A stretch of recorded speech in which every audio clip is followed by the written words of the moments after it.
you, Comrade Trust. Yes, okay, thank you. I will start with some, if you could mute yourself, yes, thank you. I will start with some introduction about what SP or SP, the Dutch Socialist Party, is like, for people who don't know it very well. And well, it exists since 1971. At first, it was a small Maoist sect. It split it from a larger communist party in the Netherlands. And at first, it was a very intense organization with people spending many hours selling the party newspapers, basically devoting their entire lives to the party. But it's changed in its character, just like, I'm sorry for this, just like a lot of other European parties at the time. And throughout the 80s, it became less and less radical, turned more to the mainstream, run in local council elections. And it was then led by a charismatic but somewhat authoritarian leader, Jan Marijnissen. And then in early 90s, it had its first electoral success in the Tweede Kamer, so the Dutch parliament. It had, I think, 2 parliamentarians in the early 90s, and Jan Marijnissen, the party leader, who was then both leader of the parliamentary faction and leader of the party, was one of them. He was one of the MPs. And then throughout the 90s, the party moved more and more away from its radical roots. Towards the end of the 90s, I think in 2000, it accepted a new ideological program called Hail the Mens, so the whole human being, in which it's set its own definition of socialism as something based on human dignity, equality, and solidarity, but without a very strict economic definition, which also set the course for the party for the coming years. In 2000s, it became stronger and stronger. It was very engaged in the protests against the Iraq war. So it became quite popular around 2005. And I think in 2006, it also became very powerful in the parliament with around 25 MPs, which is quite a lot for the Dutch parliament, which only has 150 seats. And yeah, so at the time you had an influx of a lot of people who joined the party during all of these big protests. And yeah, from now looking back, we can say that these people were in the very ideologically committed to socialism. Maybe people from the Communist Forum or yeah, many other more radical people under popular at the time. Then around, I think, 2010, Jan Marijnissen stepped down from the parliament, but he was still a party leader until 2015. And around this time, the party, it was still quite popular around the 2012 elections. There was a time when it was polling very high, but then ultimately it got 15 seats with the new leader, Emil Roemer. Yeah, and the policy stayed as it used to be. So it was sort of like basically calling for less austerity, so the time of the economic crisis. So basically talking a lot about strong welfare state, a lot about healthcare being maybe the most important topic for the SP. Yeah, and but the party since then is in a steady decline, both looking at the number of seats in the Tweede Kamer in the parliament and at membership. Used to have 50,000 members at height of popularity in the 2000s. Now it has around 30,000 members. So in the last 10, 15 years, it lost 20,000 members, which is quite a lot. And yeah, since 2015, there have been some further ideological changes. So at first we had a new party leader, so not the leader of the parliamentary faction, but yeah, just party chairman, Ron Meyer, who came from the labor union, trade union background. And he tried to set up a lot of really huge campaigns, or also centered around the healthcare mostly before the 2017 election, but also some other big campaigns, which, however, weren't very successful. I think in retrospect, we can say mostly because they didn't have any other goals except for success in the parliamentary election. So even though, for example, a lot of people were mobilized in this healthcare campaign in 2017, I think we got like 300,000 signatures on the petition, a lot of people involved in the actions.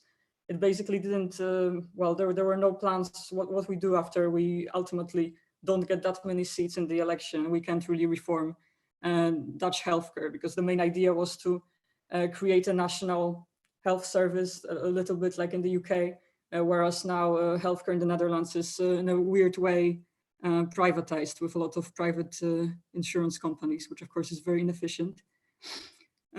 Yes, so that there were attempts to make, basically SP is very proud of being a very activist party.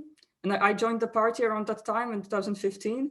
And for me, because before I've been in a lot of smaller leftist organizations, it was very refreshing to have a party which is very focused on action, on basically canvassing, going door to door, talking to people on the street, setting up local actions with people organizing against their landlords, with people trying to organize at their workplace, etc.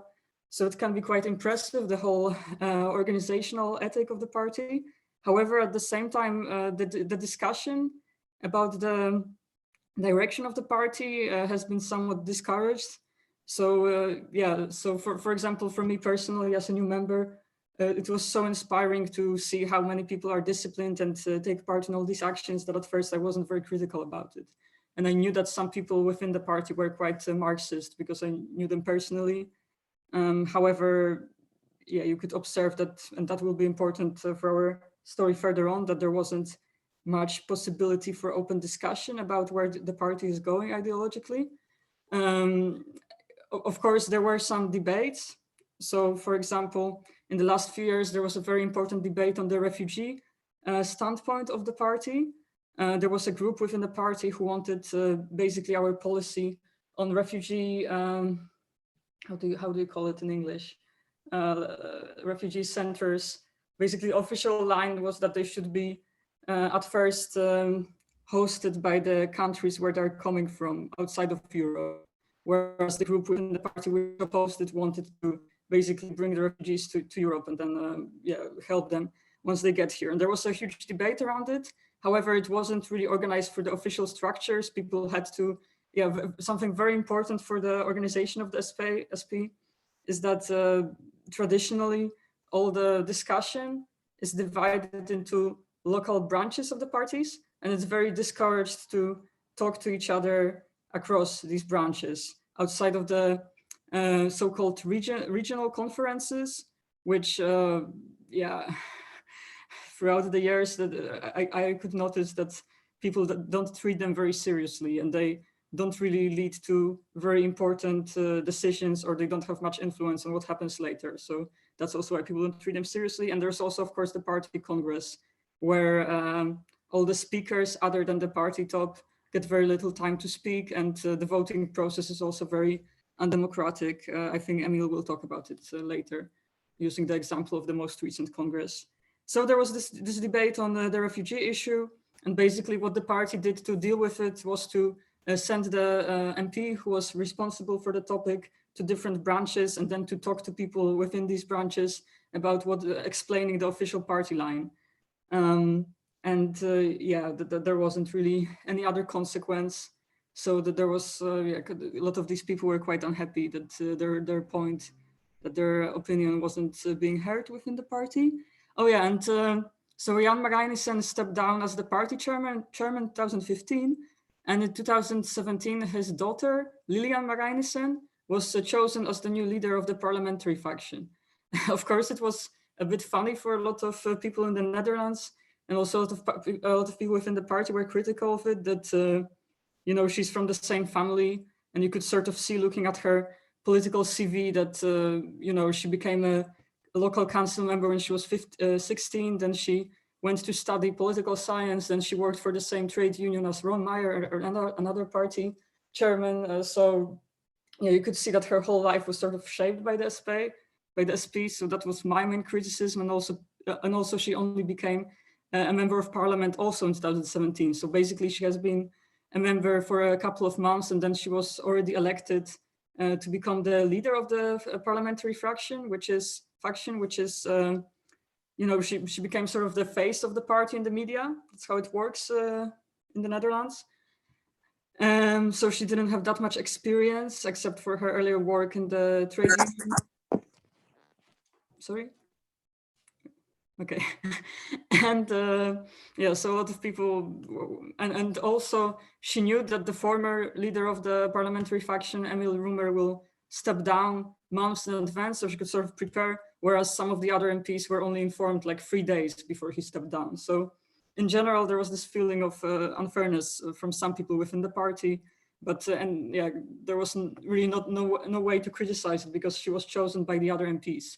So the official answer was like, well, other MPs chose her. We as the party members don't really have influence on that.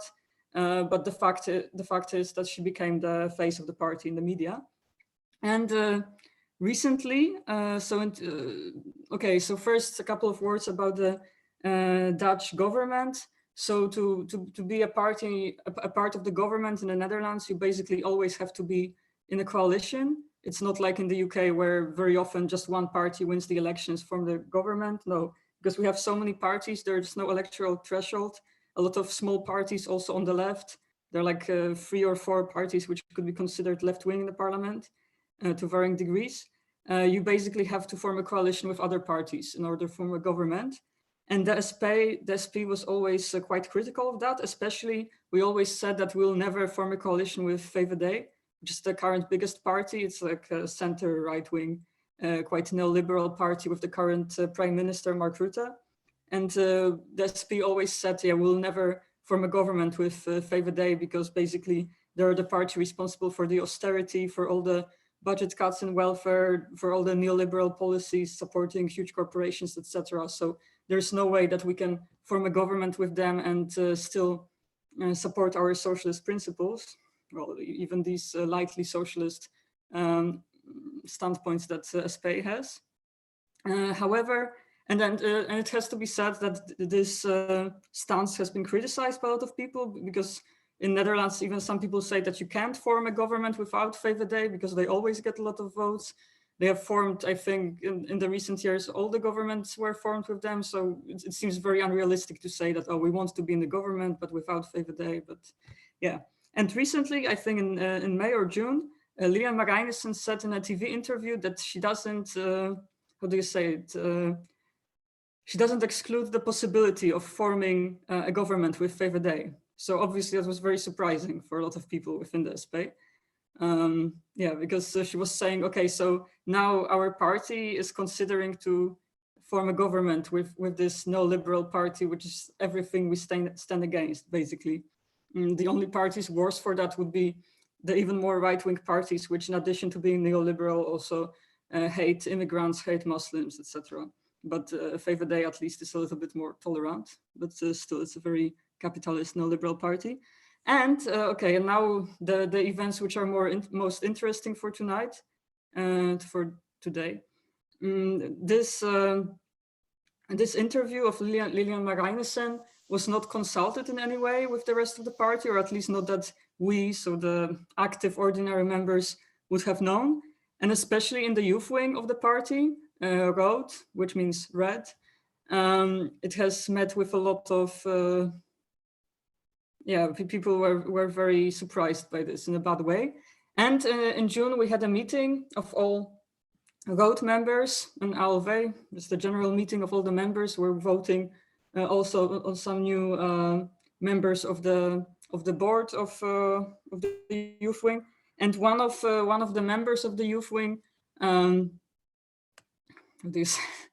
submitted a motion against participating in such coalition governments. So basically, it was a motion, maybe Emil can describe it in more detail in a second, against participating in coalition governments which wouldn't stand for the same socialist principles that we have. So that would, so this motion went directly against what Lilian said. And yeah, the leadership of the party didn't like it very much. In general, the SP youth wing was always very supportive of the party, and suddenly the youth wing, the young members had another opinion. That was something new for the leadership. And very, very soon they started looking for yeah, who they can blame for this development, because I've also been a member of the youth wing since 2015, and I can say that yeah, the previous boards, the previous majority of the youth wing members were always also supportive, but also always very supportive of what the party top was doing. And suddenly it was different. So and they found an organization to blame, which was the Communist Platform, Communistisch Platform, which at that time was mostly a website publishing articles. So though it's also an organization with members.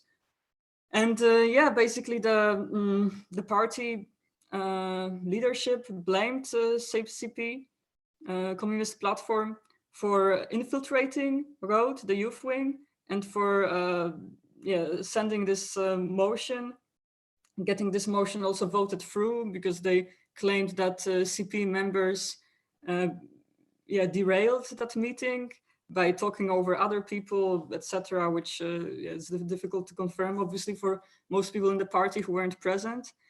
And they started looking for who's actually a member of this Communist Platform that they didn't want in the party, that was basically causing the youth wing to make very radical statements about things like being a part of the coalition government. And they started looking for who's a member, because all of the articles on the Communist Platform website are written under a pseudonym. And I'm a member of the board of the leadership of the party branch in Utrecht. So I can say how it was discussed in Utrecht, because two of the people who were also members of our local board in Utrecht and who were later expelled were also at this youth wing meeting in June. And at some point, the former chair of our branch in Utrecht accused them of basically being members of Communist Platform and infiltrating the party to push their own communist agenda. And as a proof, he presented the fact that the party, at the time he said the party, later this narrative has been changed, that the party has been looking for the authors on the Communist Platform website in WordPress, and by looking for different names, he didn't describe it in detail, but basically the party has identified that these two people were authors on this website. So that was a proof that they are members of the Communist Platform. And at first it was just an accusation. Could you explain if you're members or not? And these two people said, well, if you're doing this whole investigation this way, then we're not going to admit or not, because the proof you present is really weird, and the whole process is basically very confusing and counterproductive.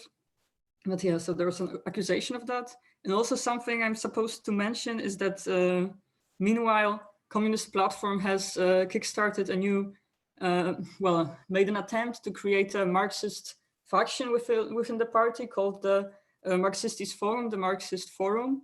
And the idea was to start it with the Communist Platform, but the idea was to open it for more Marxists within the SP, so we would be able to talk to each other.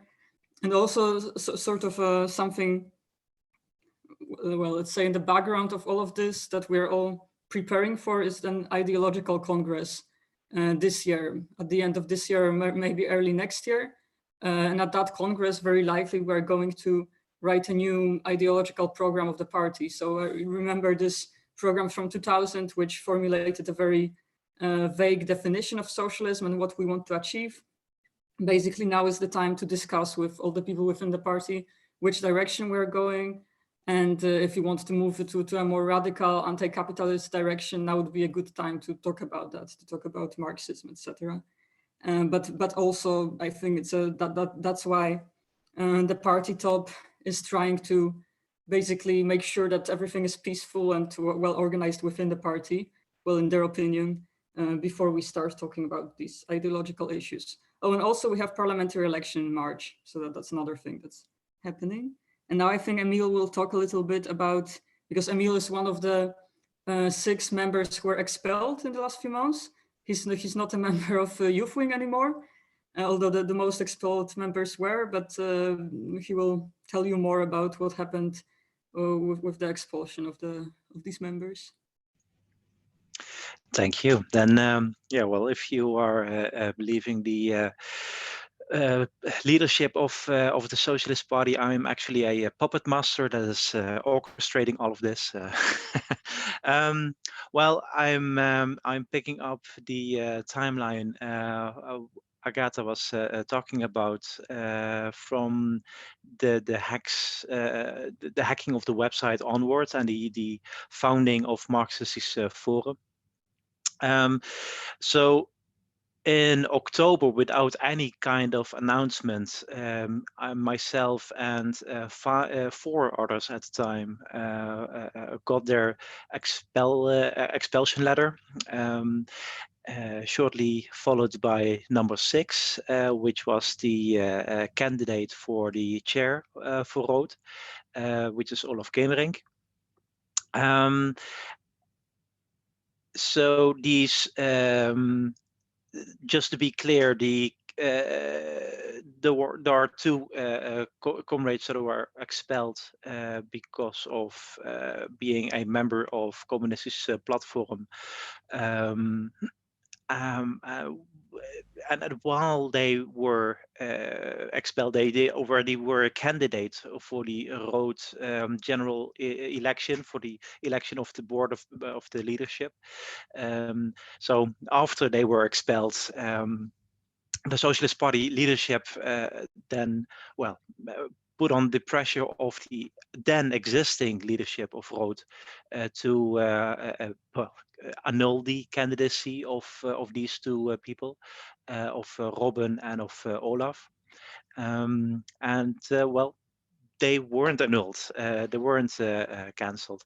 So they ran on their principled political platform, which is actually a new development that we have introduced in ROOD, to actually run on political platforms, to actually explain your politics.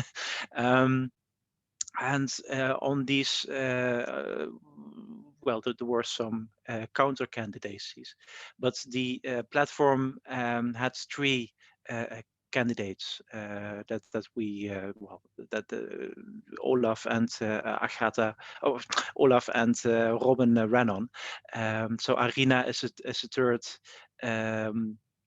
candidate of that platform, which hasn't been expelled yet. So apparently they only ban explicit members of Communist platform. At least the members that the Socialist Party leadership can think to prove or in some manner. So basically, the election for the new ROOD leadership board happened on the 26th of November, I believe. And this slate was chosen by a supermajority of 75%. Well, actually, Olaf was elected by 75%. I believe the other 2 candidates were elected between 71 and 79% even. So the vast majority of the votes. And one of the reasons of this vast majority is because the main counter candidate, Bastiaan Meijer, which positioned himself to be a safe pair of hands of the SP leadership, in a dramatic theatrical fashion, stepped down just before the actual elections of the day. And claiming that the motions that were just adopted to defend open and transparent politics and independent line for ROOD, so basic politics, that these motions were an attack on the Socialist Party, and that these elections for a new ROOD leadership would be illegitimate for some weird reason, because in spite of the fact that this meeting was the biggest, had seen the biggest turnout in many years, if not ever. So there was no illegitimacy in that sense.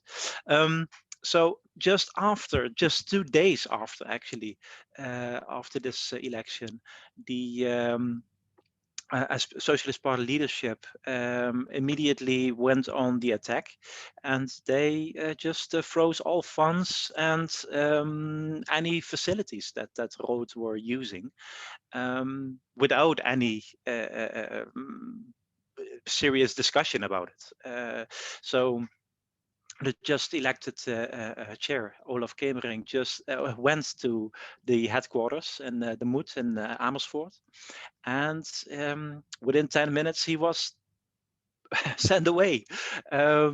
Just the only question that the Socialist Party leader had, Jannie Visser, had regarding the matter was, well, I noticed that there is someone here that is not a member of the Socialist Party. Is that correct?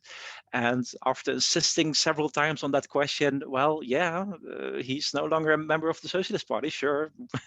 The meeting was ended on that point. So there was no discussion. And several attempts to de-escalate the situation were just met with furthering escalating the situation by the Socialist Party leadership. So just a week after the this election of ROOD, there was an extra meeting of the party council, which is the central committee of the Socialist Party, and the party council decided to rubber stamp basically the decision of the Socialist Party leadership to just freeze all attempts, just freeze all facilities, and freeze all funds towards ROOD, and in a way circumvent ROOD's youth work by setting up a parallel structure via the local branches and redirecting funds from ROOD that was meant for youth work towards the local branches to have a local attempt at youth work. So basically setting up a parallel structure to clamp down in a bureaucratic way on youth work, that the young comrades would never be able to pull a stunt like this again, like they would see it. Of course, this will suffocate any attempts at young at youth work by the Socialist Party. Really, what will happen, as a matter of fact, is that young comrades will simply stop being active or stop being a member of the Socialist Party. It is already a fact before this crisis that the average age of the Socialist Party was higher than another party called 50 plus, which is, well, an old people's party. The average age of 50 plus is actually lower than that of the Socialist Party before this crisis. Which just shows you how long this crisis has been in the making, really.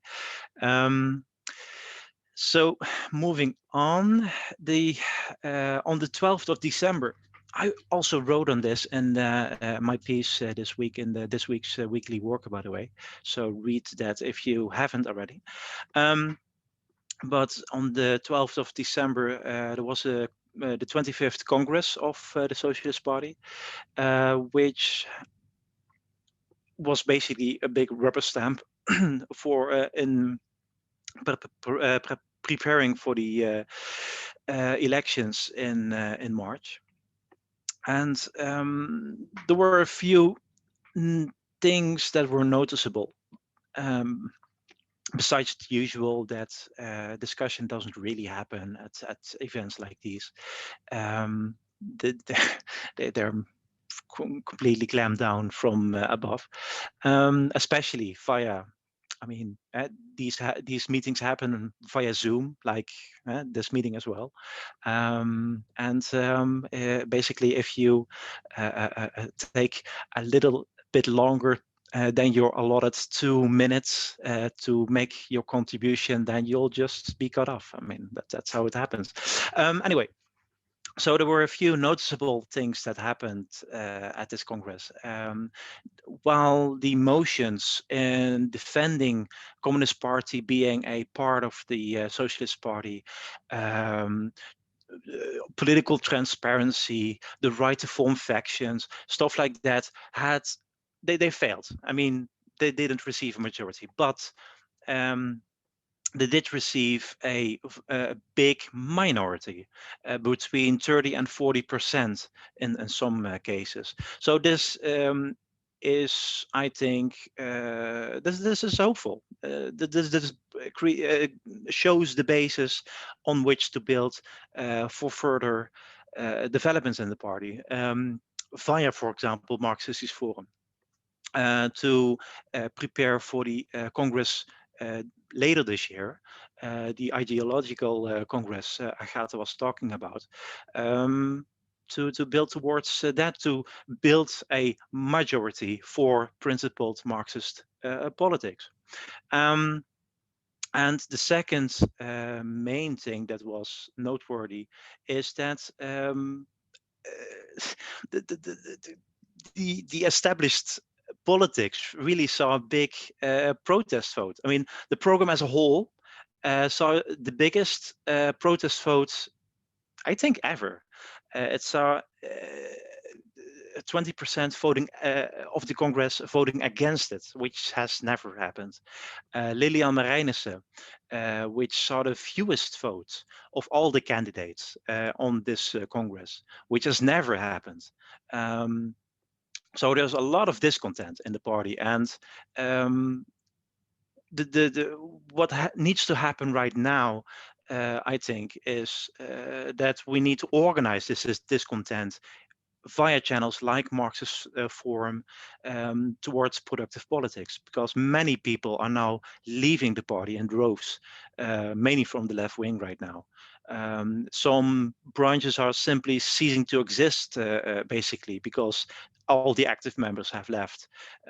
So this is a big problem going on right now. The official membership numbers haven't been published just yet. They should be next few days, but I think that the Socialist Party has already lost thousands of members because of this crisis.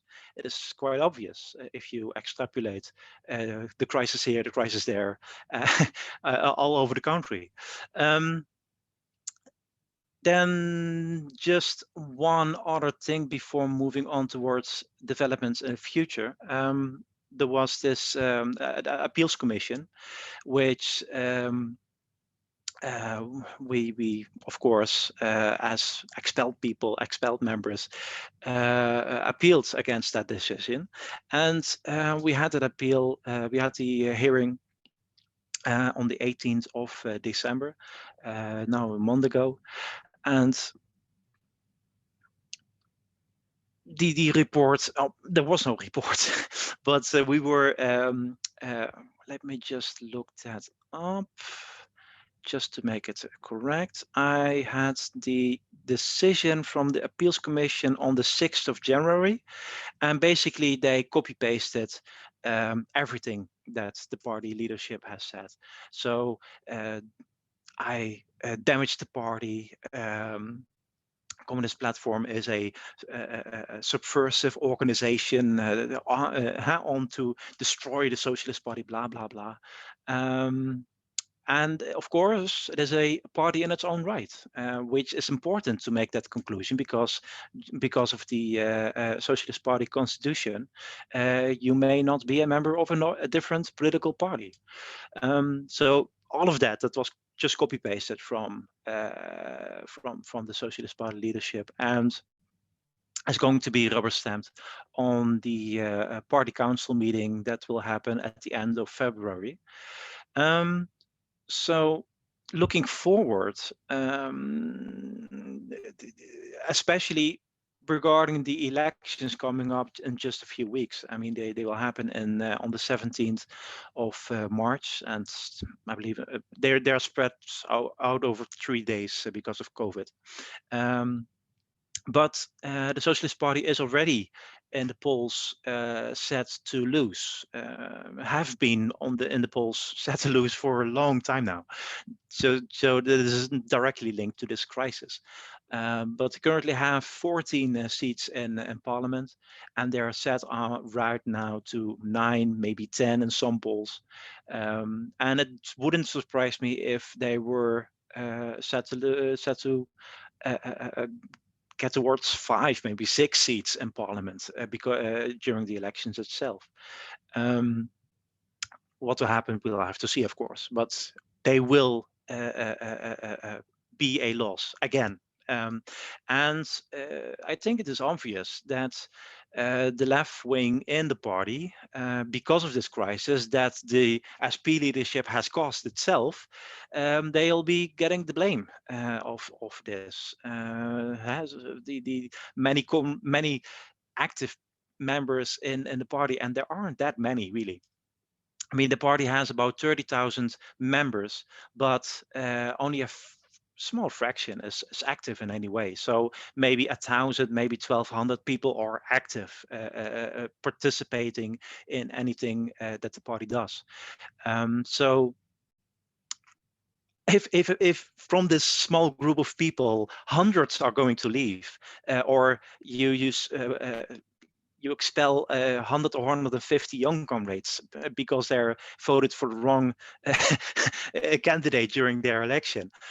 This will, of course, not do well for the election campaign. I mean, that's obvious. So I think that it is obvious that the left wing will get the blame because of this, and it might very well mean that anyone that is linked to Marxist Forum will be purged from the party. I mean, that could well happen. I mean, I don't see that. I don't exclude that possibility. Another thing that is I think that we can conclude right now is that ROOD is not coming back. It is we have the ROOD leadership that has a campaign to become a part again of the Socialist Party, which is, I think, still the correct way to handle this. But the Socialist Party has no, the leadership has no inclining of giving in this. And I'm basing that on how this crisis has developed up until right now, really. So any de-escalation attempt has been met with just furthering, just pushing down the gas pedal, just going on. So and they're already building their own alternative structure, which is completely in their under their control. So how this crisis will develop, it won't. It is no longer getting national headlines, but it is far from over. And how this will further develop is dependent on several considerations and several factors. But yeah, we are right now in the midst of it, and it is far from over. And what will have to do as left wing, as the rebels, is to organize the left wing as a left wing, as a coherent left. And I think that Marxist Forum is actually in the central piece of this. I'll just stop there.